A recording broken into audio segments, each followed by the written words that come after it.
আসসালামু আলাইকুম সুপ্রশিক্ষার্থী সপ্তম শ্রেণী গণিত টিউটোরিয়াল আপনাকে আবারও স্বাগতম। আমরা এই পর্বে আলোচনা করব এখানে 5 নাম্বার থেকে। আমরা গত লেকচার টিউটোরিয়ালে মনে হয় এখানে 5 এর আগে থেকে আলোচনা করছিলাম। সো এখানে যারা আমার সাথে ফেসবুকে কানেক্ট হতে চান আমি ডেসক্রিপশন বক্সে আমার ফেসবুকের লিংক দিয়ে দিচ্ছি। আপনারা করবেন কি ওখানে ফলো দিয়ে রাখবেন। ইনশাআল্লাহ আপনাদের কোনো কোশ্চেন যদি থাকে আমাকে ফেসবুকে ডিরেক্ট আপনাকে মেসেজ করতে পারবেন। একটি প্রতিবেদন তৈরি করো এবং প্রতিবেদনের নিচের প্রশ্নগুলো উত্তর দিতে পারবে এখানে। তোমাদের প্রকল্পটির উদ্দেশ্য কি ছিল? প্রকল্পটির জন্য কি তথ্য উপাত্ত সংগ্রহ করা প্রয়োজন? কি পদ্ধতিতে কোন উৎস থেকে তথ্য উপাত্ত গ্রহণ করেছো? এই উৎসটি কেন সঠিক মনে করলে? এই 3টা কোশ্চেনের এখন আমরা অ্যান্সার দেখব। মানে 4টা কোশ্চেন আছে এখানে, অনেকগুলো কোশ্চেন আছে। প্রথমত আমাদের এখানে প্রথম কোশ্চেনটা আমরা এখানে অ্যান্সার করি। ক নম্বর, আমাদের প্রকল্পটির উদ্দেশ্য হচ্ছে সহপাঠীরা একে অপরের পছন্দ অপছন্দ বিষয় জানতে পারবে, ফলে তাদের মধ্যে পারস্পরিক সুসম্পর্ক আরো হবে এখানে। ওকে। খ নম্বর হচ্ছে প্রকল্পটির জন্য কি তথ্য বা উপাত্ত সংগ্রহ করা প্রয়োজন?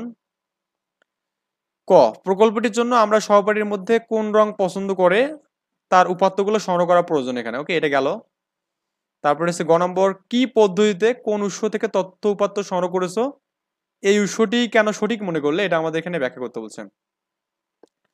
ক, প্রকল্পটির জন্য সাক্ষাৎকার গ্রহণের পদ্ধতিতে প্রাথমিক উৎস থেকে তথ্য উপাত্ত সংগ্রহ করছিলাম, কারণ এই উৎসটি থেকে সরাসরিভাবে তথ্য সংগৃহীত হয় বলে নির্ভুল তথ্য পাওয়া যায়, তাই এই উৎসটিকে আমি সঠিক বলে মনে করেছি। ঘ নম্বর কোশ্চেনটা দেখুন, কি উপায়ে উপাত্ত প্রক্রিয়াকরণ করেছো এবং প্রক্রিয়াকরণের প্রতিটি ধাপ দেখাতে বলছে। তো আমরা এখানে এই ধাপগুলো দিয়েছি। 1 নম্বর দেখুন, আমাদের উপাত্ত গ্রহণের দিন আমরা শ্রেণীতে মোট উপস্থিত ছিলাম কি 36 জন এবং কয়েকটি কাগজের কাঁচি দিয়ে কেটে 36 টুকরো করছিলাম। এরপর সেগুলো আমার প্রতিটি সহপাঠীকে দিয়েছিলাম। তারা প্রত্যেকে কাগজ তাদের নিজের নাম এবং পছন্দের রং এখানে লিখছিলেন এবং ভাঁজ করে আমাদের কাছে জমা করছিল এখানে। এবং এরপর হচ্ছে এরপর ভিন্ন ভিন্ন রং এর নাম লেখা কাগজগুলো আলাদাভাবে একত্রে করছিলাম। ওকে। ও নম্বর বলছে আমাদের দেখুন, প্রক্রিয়াকৃত উপাত্তের লেখচিত্র উপস্থাপন করো। যে ধরনের লেখচিত্র বেছে নিয়েছো তার কারণটা কি এটা ব্যাখ্যা করতে বলছেন। তো আমরা এখানে প্রিয় রং এবং গণসংখ্যার নিবেশন সারণীটি হলো আমাদের এরকম, যেমন করুন লাল রং বেছে নিয়েছিল এরকম 8 জন, তারপরে এখানে কি সবুজ রং হচ্ছে 10 জন, তারপরে সাদা রং হচ্ছে 6 জন, নীল রং হচ্ছে 7 জন এবং হলুদ রং কয়জন? 5 জন। নিচে লেখচিত্রটার মাধ্যমে মানে গণসংখ্যা এবং লেখচিত্রের মাধ্যমে দেখানো হলো। দেখুন আমাদের এই পাশে এটা লাল, কিন্তু এটা হ্যাঁ লাল সবুজ তারপরে নীল হলুদ, আর এখানে এই পাশে গণসংখ্যা আছে, এটা গণসংখ্যা।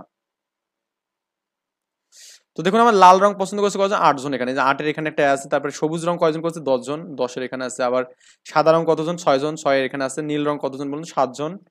এবং হলুদ রং কতজন? এখানে 5 জন এখানে। তো এইভাবে আমাদের এখানে লেখচিত্র অঙ্কন করছি। এখানে প্রক্রিয়াটি উপাত্ত উপস্থানের জন্য লেখচিত্র বেছে নিয়েছি, তার কারণ হলো এখানে কি দুইবার লেখচিত্র আছে, এখানে একটা কাটা দেবেন। আমরা যে উপাত্তটি উপস্থাপন করতে চাই তা এই চিত্রের মাধ্যমে সহজেই ফুটে তোলা যায়। আর এই চিত্রের দিকে তাকালেই এক ঝলকেই বলে দেয় যে আমাদের আমরা অমর সহপাঠীর মধ্যে কোন রং সবচেয়ে বেশি পছন্দ এবং কোন রং অপছন্দ, এখানে এটা আমাদের জানা যাবে আর কি। 6 নম্বর বলছে প্রক্রিয়াকৃত তথ্য হতে আমরা কি সিদ্ধান্ত নিলে এটা লিখতে বলছে।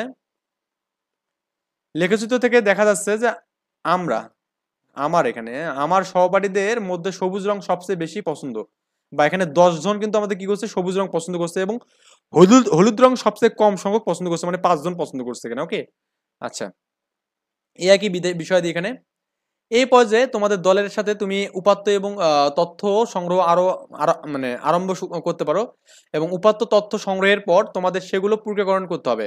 ষষ্ঠ শ্রেণীতে তোমাদের জেনেছো যে উপাত্ত এবং তথ্যগুলো পরিসংখ্যানিক কাজের অংশ, তাই এই প্রক্রিয়াকরণও পরিসংখ্যানিক উপায়ে হওয়া প্রয়োজন।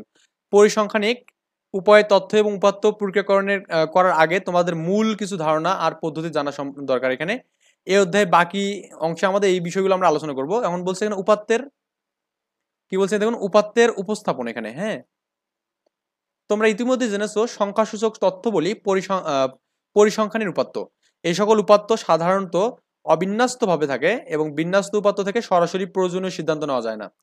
আমরা কিন্তু অবিন্যস্ত কোনো কিছু থেকে কিন্তু কি পারি না বলতো? সরাসরি কোনো কিছু নিতে পারি না, এখানে অনেক কিছু সাজাতে হয় এখানে।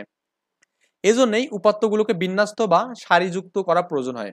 ষষ্ঠ শ্রেণীতে কিন্তু আমরা অবিন্যস্ত উপাত্তকে মানের অনুসারে বা ক্রম অনুসারে সাজিয়ে বিন্যস্ত উপক্রম করা শিখেছি এখানে, তাই না? এই অধ্যায়ে অবিন্যস্ত উপাত্তকে কিভাবে শ্রেণীবিন্যাসের মাধ্যমে সারিভুক্ত করা যায় তা আমরা দেখব। কোনো কিছুর শ্রেণীবিন্যাস করার অর্থ মানে কি?